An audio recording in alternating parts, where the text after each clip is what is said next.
Awesome, and shout out to all of the VIPs, the LF Army VIPs. I'm trying to rep them with the shirt tonight, the LF Army VIPs, man. Y'all are dope. So what's going on, Brandon? What's going on? Okay, soldier. It's going good. My girl woke up. She's making breakfast for us. It's going to be a good day. And Craig, I ain't hating on Eminem. It's just my personal experience is where I'm coming from. I'm no expert by any means. I just have that ear that when I hear something good, I'm like, this is it. Right, this is it. Let me ask you this then. I'm sure you had time to listen to that leaked verse. Yep. What do you think about it? I think Budden better say something. I think if he doesn't, there's been a couple other reactors say it, but if he doesn't, it just shows he's scared of Eminem. He's scared of him. Yeah, he needs to respond. A lot of people, what I don't understand, and maybe you and JoJo can weigh in on it, is why is it even considered an MGK beat?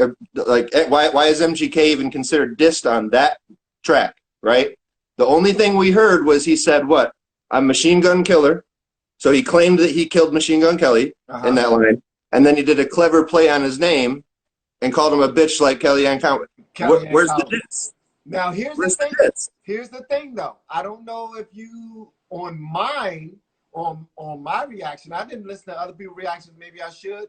But on mine, I was specifically focusing on the P. Diddy diss and the Joe Budden diss. Because everything else, he did a whole couple of songs for Machine Gun Kelly already on Not Alive and Kill Shot, probably even some more subliminals that I missed.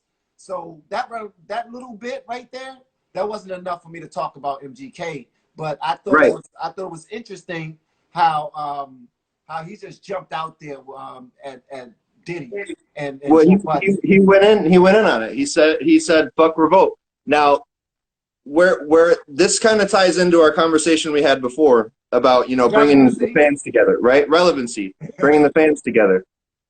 In my opinion, the way that I'm looking at this is you have the industry and the media of the industry putting this verse out saying this is leaked and they diss this, and this, right? MGK, I don't feel like just because MGK's name was dropped in it, I don't see why they're advertising it as an MGK diss, other than the fact that you've got all the EST guys like me, they're going to want to jump on and hear, what did he say? And then we hear and he's like, well, what did he say?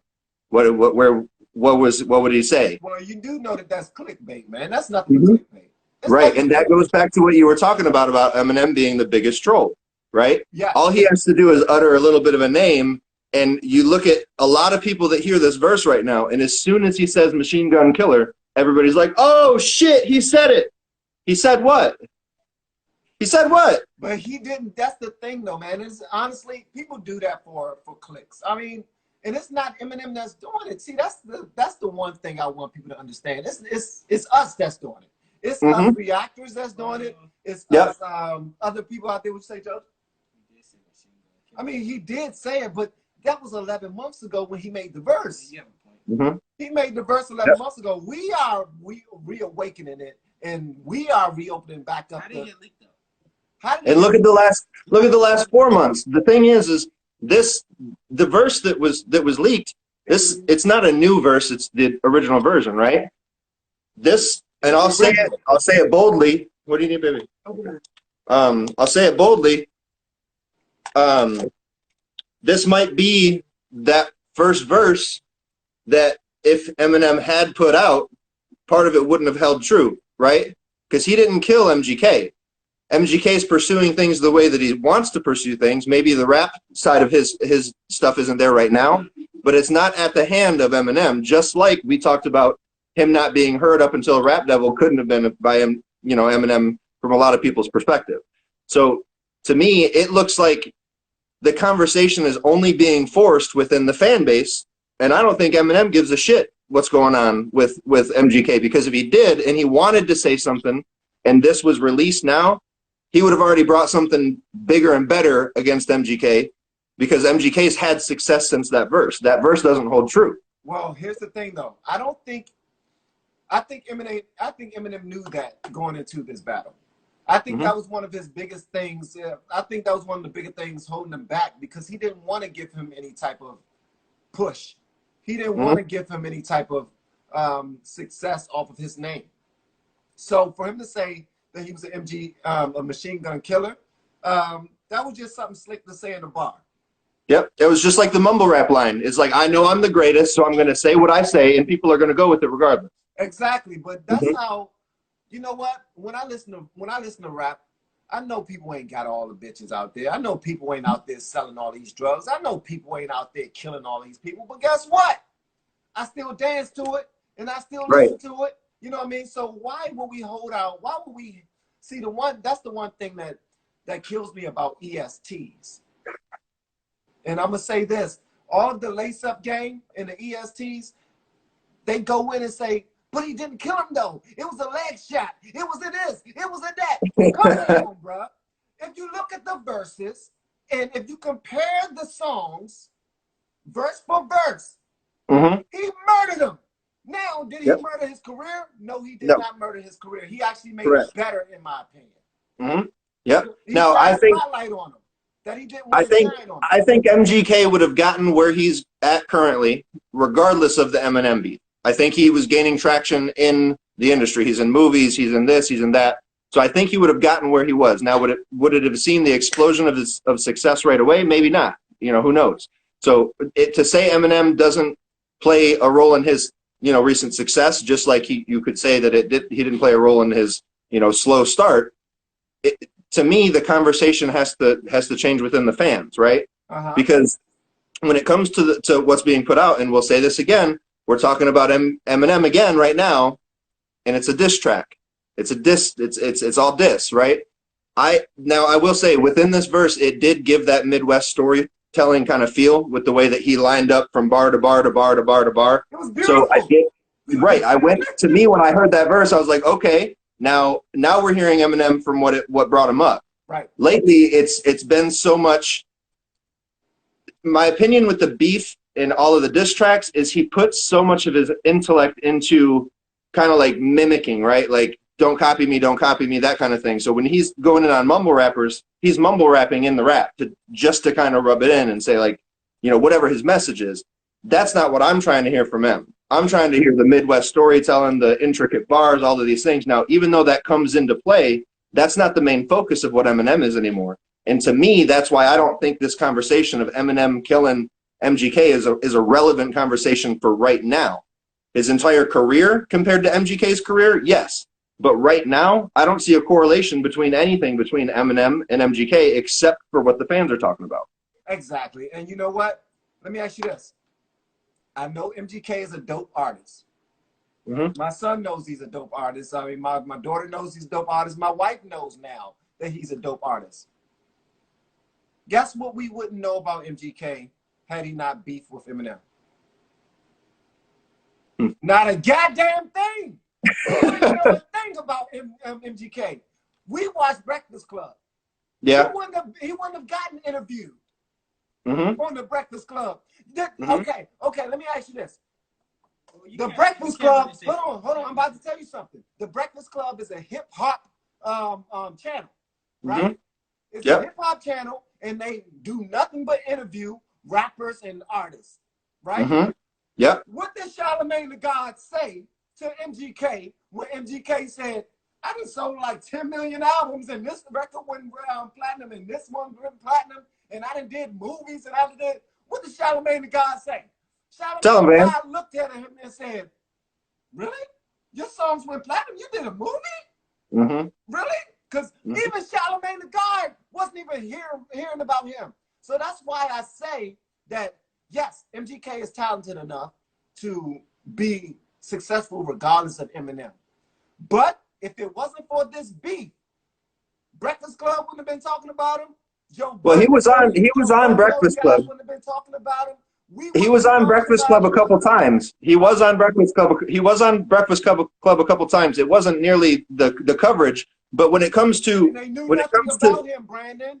Right, when it comes to the content, it wasn't there. Because if you think back then, like I brought up in the last conversation we had, is he was still the up and comer. He was still viewed as the new white guy. So you have a lot of people, and I don't remember if it was Sway or Charlamagne, but and they could have even been talking to Little Dicky during the interview. or maybe it was Token too. But I digress. The conversation always starts off with, you know, we already have one. You're a white rapper. We already have one, right? So come on, So man. And now, you're and right, now you're I'm right, not that's whack. right. You're right, I'm that's not whack. throwing up an I'm not throwing up an excuse or a defense. But when you have a white rapper in black music that does it better than anyone around him, it's hard to accept, you know, a lower tier level of performance or skill from somebody else that looks like that, right? Okay. If somebody came out looking like Lil Wayne, sounding like Lil Wayne, but didn't have what he had, people would look at him like, we already have that. I'll go listen to you know. So that's kind of what started out with a lot of white rappers. That's a lot of where it started out. So back in the time that you're talking about, of course you didn't hear about him yet because he hadn't proved himself. It's going to take him a lot longer to get that traction than a lot of other people out there. I understand that. So you saying there's a possibility that he faced hip hop discrimination? The same way that M did. Yeah. Okay. Yep. And because we consider this a black sport, people purposefully said, wait, when Eminem leave, then you can fully come in with everything you got, right? Right. Mm-hmm. Now, I understand that. I understand that 100%. I understand that 100%. But that's one of the reasons why I say, based off of what you said, because we are in agreement in that.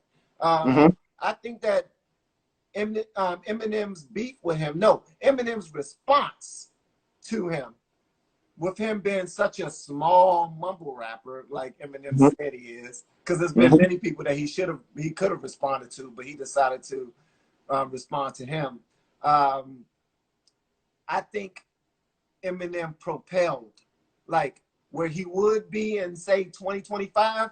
I think he's already there in 2020. Right. I think if he would have done some quarantine raps and not had beef with Eminem, them quarantine raps would not have gone over so well. Right. That's my thinking. That's the culture of the fan base right now too, plays a lot of the role into that, because right now cancel culture, you know, woke Twitter, all of these things with it being chaos and this is, you know, incredible, like all these headlining statements, it pushes it into that thing. Like people want to see the beef with Eminem right now. People want to hear the diss tracks. That's why 6ix9ine went #1. As much as I hate to give word to it, people want to see the drama. Hip hop has become a very drama-filled, flashy, talk my shit, let me talk my shit. Right. And that's what people want to hear right now. To me, it would be the most ironic beauty if 10 years down the road, we hear a track with the two Midwest gods coming out, Eminem and MGK, saying, yo, the beef is squashed. The Midwest is here to tell you some stories, right? To me, that'd be the end all be all. And I think that if the fans in the industry, like if we can see that somebody that's trolling like 6ix9ine is coming in and taking #1, what does the Breakfast Club mean anymore? What does all of this stuff mean anymore if the numbers are showing something different than what the media narrative is or the industry narrative is? They're killing it. So, Absolutely. Yep. They're changing the narrative. Absolutely. Yep. So I mean, so do you think these conversations help or hinder the whole? It depends on what part of the comment section you're talking about, because I got a lot of people hating on what I said. But the Kid Rock thing. You actually got a lot of people talking about how dope MGK is and how much he's been on the Breakfast Club. But right. How much he's been on the Breakfast Club is not what I'm trying to say. I don't care how many times he's been on the Breakfast Club. What I will say is the time that he's been on the Breakfast Club after he started beefing with Eminem, that's when they learned the most about him. Because before they didn't know how many movies he'd been in. They didn't know how many songs he went platinum on. It took his beef with Eminem for them to be like, whoa, now we see. Now we see you, bruh. He came there with all that swag. You know what? When he came on that Breakfast Club interview, and he had all that swag, he had on that coat with no shirt on, and he dumping his drink on the floor. I'm like, this dude is crazy. He ain't even do nothing yet, and he act like that. Boy, was I wrong? I knew nothing about him. But that's how Charlamagne and them was. They was like, what are you doing? You going to pay for that carpet. Mm-hmm. Yeah, Yeah, and see, I haven't even always been a fan of MGK. Living in Ohio for the first, probably 5 years of his career, I didn't really care about him. I was like, this whatever. Like I had that same mentality. Like I'll listen to Eminem if I want to listen to a white rapper. I had that same mentality. It took me seeing MGK live performing at a rock festival. I think I told you about it before. Right. But he outperformed everybody at the weekend. And I'm sitting there as a hater in the crowd, like, what is MGK doing here? Like, why is he here, right? Right. So I go to watch the show, like, what is this dude here? And I'm standing there like, oh my God. He answered it for you. Like, right, exactly, yeah. And then he came back a few years later, and he went from a side stage. They put him on the main stage, and he blew the show. He did a cover of Rage Against the Machine. This is 4 or 5 years ago. I think I talked about that before with you too. So the thing about MGK is until you hear him, and you know this, until you hear him, you don't know. You don't get it, right? Like I heard I heard Wild Boy, I heard a couple of hooks, I heard what people were listening to around town, and I'm like, whatever, that's not me, I'm not worried about it. Then I see him live, and I'm like, I got to pay attention. I got to see what this is about. Right. And then I start listening, and if it wasn't for MGK, I wouldn't listen to a lot of the rap that I listen to now. Before it was all, the most hip hop I got was Linkin Park for a long time. But wow. That'll show in a lot of my statistical knowledge, right?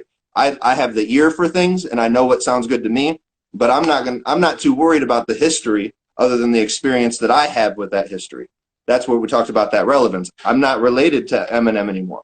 If he brings out the storytelling, maybe I will be. He might change my mind, but right now, it's not there. You know what it is? And hey, babe, focus on it. I'm talking about wife right now, babe. You need to focus on the conversation. She's talking about Brandon. She's talking about Brandon. I love your hair. Focus, goddammit. Oh, baby, come here. You got to come here, baby. Don't make me look bad in front of the whole internet. Hey, but you know what? It's this whole thing that we're dealing with right now is the same. I would say it's almost the same as passing the baton to the next generation, the guy that's going to run the next generation. Like when we're looking at the NBA, it's almost like threw the baton at his face. But that's the thing, and it was blatant disrespect because, like Craig said, and like a lot of ESTs say, Eminem see how talented MGK is, and he might feel a little threatened by him. Something like Michael Jordan will never give respect to LeBron for some strange reason. Why is that? Oh, yeah. It's that alpha male. The reason why is because they both know that we are the same person. We got the same talent. And people are going to start thinking about him more than they think about me, and I got a problem with it. So guess what I'm going to do? I'm going to drop Last Dance on them so that they only think about me. Yep. That's exactly what he did, man. But what they don't understand is that they both could be great. Yeah, great. Especially with the way that MGK can ride a beat, regardless of what the beat is, and then the intricate intellect of what M spits in his bars. Like I said, 10 years from now is M's walking off the stage, MGK comes on, and they do even if it's just a line, right? Even if it's just a part of the song, a verse, that would, I don't think there would be a better thing to view since Tupac was a hologram. You know what I mean? I think that would break a lot of the industry down. It's like, wait, we've been beefing this whole time, but really this is a whole 10-year plan to where I'm setting up the guy that's coming next behind me, and you guys can't ignore him now. He's already gone through the gauntlet. He's already gone through the trials and tribulations of what I've put up for him. This is the dude. Now, will that happen? Probably not. I don't think that will happen, but that'd be cool. I think that's where it should be. I don't think it will either. Yep. I don't think it will either. I think Eminem is going to put out his Last Dance. Mm-hmm. And he put out another album? He will when he think people are forgetting about him.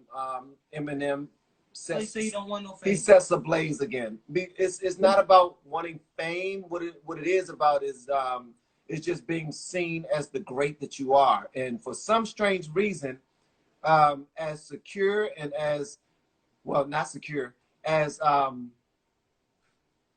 don't know. God damn it. As great as these guys are in their own right, for some reason they're extremely insecure and they are concerned about some of the person that they believe is crossing over to their lane for some reason. I don't get it, because for me, I think that if I got 42 million subscribers on YouTube and I got 200 million in the bank and I'm living my life the way I want to be living, I wouldn't be concerned about the next step. A little crazy though. Now that brings a question. I have a question for you then. Go ahead. When it comes to this leaked verse, Eminem obviously didn't release this version first. Right. A lot of people are saying he didn't release this version because if he did, he would have taken over the whole song. Nobody would have cared about, you know what I mean? So does that go along with the same thing? Did Eminem take that humility? Is that what you're saying here is, I'm going to not release this verse, we're going to redo this a little bit, and I'm going to give you some credit? Or does he not care, and it was just he decided, I don't want to go up against Revolt right now, I don't want to shout this out, I don't want to say this? B. I choose B. I think it wasn't about MGK. I think it was about Revolt. I think he had to get some clearances and everything. No, not Revolt. Like when he went in on Button for that whole time. No, right? Not Button. I'm talking about strictly P. Diddy. I'm talking about strictly Combs, P. Diddy. Okay. Because up until this point, he hasn't said anything that disrespectful to Combs before. Right. He never said anything that disrespectful to P. Diddy before. And I think that's what the issue is. I don't think it had anything to do with MGK. I think this had to do with what he said about P. Diddy was blatantly disrespectful. Even the one line that he said at the end of God damn it, on Kill Shot. At the end of Kill Shot, he said something about P. Diddy knows the person who killed Tupac or something like that. And then he said, "Sorry, Diddy, you know I love you." You know, he even was saying that in a joking way. So I think he removed all disrespectful things that was aimed at Diddy, that was aimed at Revolt, who is also partial. Don't Jay-Z partially own Revolt? That I'm not sure of. I don't know too much of the owners, but I think that whole thing had to do with owners. I don't want to use the word owners because then I start thinking about slaves and whatnot. But I want to say that it was more about the higher ups, and I think he had to make some decisions and get some clearances on the higher ups. And for some reason, something happened where they was like, "All right, fine, release it," because it's still out there. If it was really a problem for Eminem, he would have had that thing taken off of YouTube quick. But it wasn't a problem. It was strategic. For me, I don't think he'd do anything accidentally. Like JoJo said, he probably was the one that leaked it. I don't know. I think he probably did. Yeah, he doesn't waste any syllables. And the thing with this verse, the way I took it is when he said, you know, shout out to Puff, but fuck Revolt, right? Right. To me, it still felt like a genuine, like, yo, I'm not disrespecting you, but fuck what you're a part of. And then he goes straight into Button. So to me, I may be wrong, but I didn't receive it as any sort of shot at Puff. I received it as like, hey, I know you're a businessman, respect to you, but this little project you got going on where your remote has all its buttons broke, this is a problem. That's the way I took it. And you know what? A lot of people think that too, but I think differently, man. I think that was a shot at Diddy, man. I think that was a shot at Diddy. The only reason why I think it was a shot at Diddy, because a shot at Diddy, and this is old school hip hop, a shot at Diddy is a shot at your artist. Diddy's artist is MGK. Yep. Diddy's leading podcast guy is Joe Budden. And you already know Diddy is not the type of producer that like to sit behind the scenes. He like to dance in front of the camera. That's what Suge Knight said. If you don't want your producer all dancing in front of the camera and all on your songs, then come over to Death Row. That's what Suge Knight said. He was a producer. Yeah. Yeah. So, but I think that this was about Diddy, man. Only because Diddy's name has been brought up by MGK. He said I was on the song. I was on the conference call with Diddy and whoever else, and they told me, Diddy and them told me that it was Eminem that said this, that, and the other. So now I got to do this, that, and the. He addressed that in Rap Devil. What'd you say, Brandon?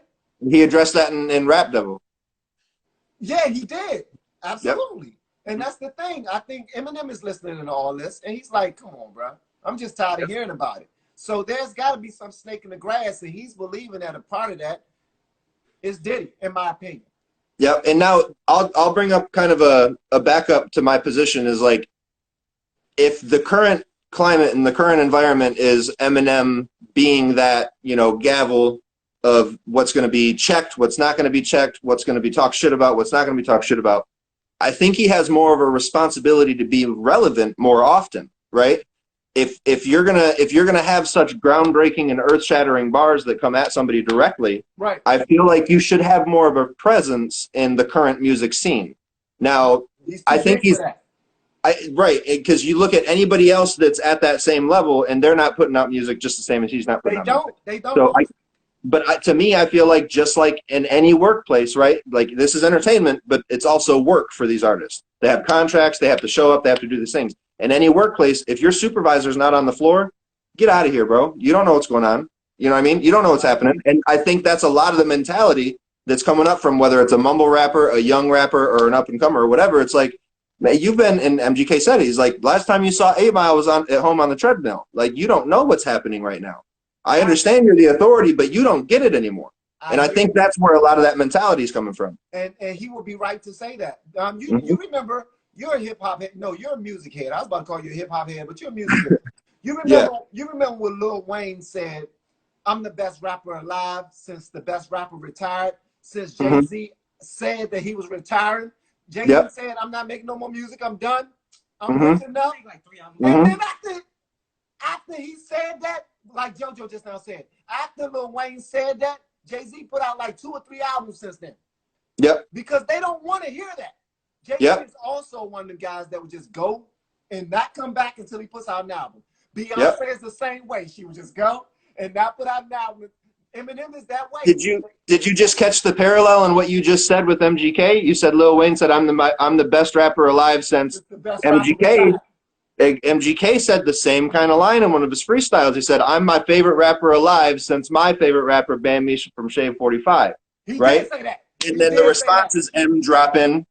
And it goes on and on and on. You taking that? Favorite artist. You want to say hi to everybody? Disrespecting you. Yeah, say hi to everybody. Your favorite basketball player. This baby girl. Beautiful, how are you? Hey, Brandon's lady. That's dope, man. That's dope. You gonna lay down? Yeah. Okay. Hey, man, shout out to your lady, man. That's dope. Hey, she's got all the good looks. I got the good hair, but that's what keeps her around. You know? Hey, believe it or not, I used to have the good hair. That's what kept my wife around. But now I'm going, yeah, I ain't got that good hair now. It's on the side, right side. But that's what happens, man. I don't know. I see, and people do that in every single occupation. They're starting to do it a lot more in sports. Like, and it really gets to LeBron. That actually makes him a better player. Like he gets on his Eminem stuff when he start hearing rumblings like LeBron is washed out. You know what I mean? That's different. No, it's not, because here's why it's the same. Because when these young players start saying LeBron is washed out, I ain't thinking about LeBron, blah blah blah. Are you acting like players don't say that in the NBA? Yep. They do that. And when they say that, what does LeBron do? He breaks a record. And he started killing people. He breaks a record. He breaks another record. He breaks another record over and over and over again. I think the announcers say it more than the players. No, actually, it's players that say it. I mean, there's so many people that are alongside of Kyrie Irving, for instance. Kyrie Irving has started a revolt up against LeBron. You know what I mean? So, and he got a whole bunch of people, Patrick Beverly, everybody knows that Patrick Beverly hates LeBron. And Harden has that same mentality. You say something to him on the court, even just, on the side. He pointed out Kevin Hart, because Kevin Hart's always talking on the side. He's like, yo, look what you did to your team. Look what you made me do to your team, right? Yeah. So there's a lot of that, and it crosses into the music industry for sure. Yeah. So y'all make a lot of points. You're right. You know what? You're right. I think Eminem sees him as an issue, and I think he feels disrespected that MGK will form a sentence in his mouth saying that he's just an old dude that's washed out and he can't rap no more and he's no longer relevant. And some of that might be true, but he's still a way better rapper than MGK. I'm sorry, I gotta say that.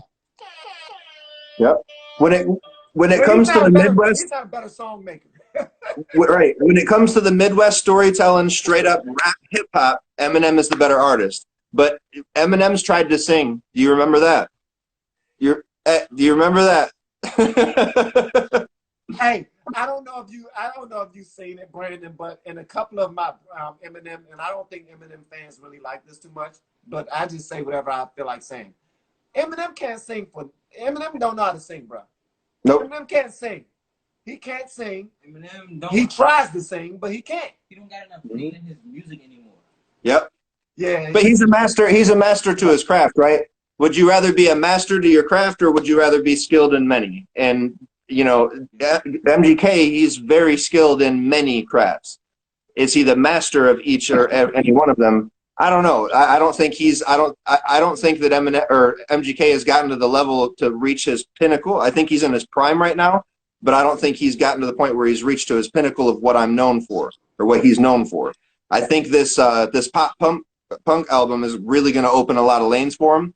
And just speaking from somebody as a music head, I'm excited about this kind of stuff because you have bands that are crossing over lines that are featuring different things, like having Travis Barker. He's done this for a while. He's done collaborations with Soulja Boy and this and that and the other. There's a very thin line between rock and hip hop, and a lot of bands are starting to tiptoe that line. So when you start seeing the main guys do these things, like you can if you look at Travis Scott's performance, that is a rock and roll concert. There's nothing like. There's no denying that is a rock and roll environment. It's right. Crazy. It's live. It's energized. And these kinds of things, I think, are propelling us into that new vocabulary of music that we're going to get into, where you're going to see, like I showed you the band Grandson, where it's got that alternative rock, but it's also got the hip-hoppy flow. And I think we're going to see a lot more of that coming out. And I'm stoked for it. To me, forget all the beef. I'm trying to see the progression of where music's going. A lot of the bands that you guys are listening to on the rock side of things, the stuff that JoJo and I are liking, that's the direction this is going to. Is that more electronic, that more hip hop, that more radio kind of friendly vibe. So I'm stoked on it for sure. Yeah, but what is ready? I mean, exactly. Okay, you're cool. You just like progression. You just want to see things moving forward and getting better. Right, moving better. Forward and getting better. But you still show respect to the people who did great back when their time was to do great. They was right. I want to see where the inspiration comes from, and I want to see the conversation and the culture move. Hip hop is just as close-minded as what rock and roll is. You know what I mean? Rock and roll, there's a few bands that are kind of pushing this narrative of, if you come to our show, you're safe, you can be who you are and rock out and enjoy yourself.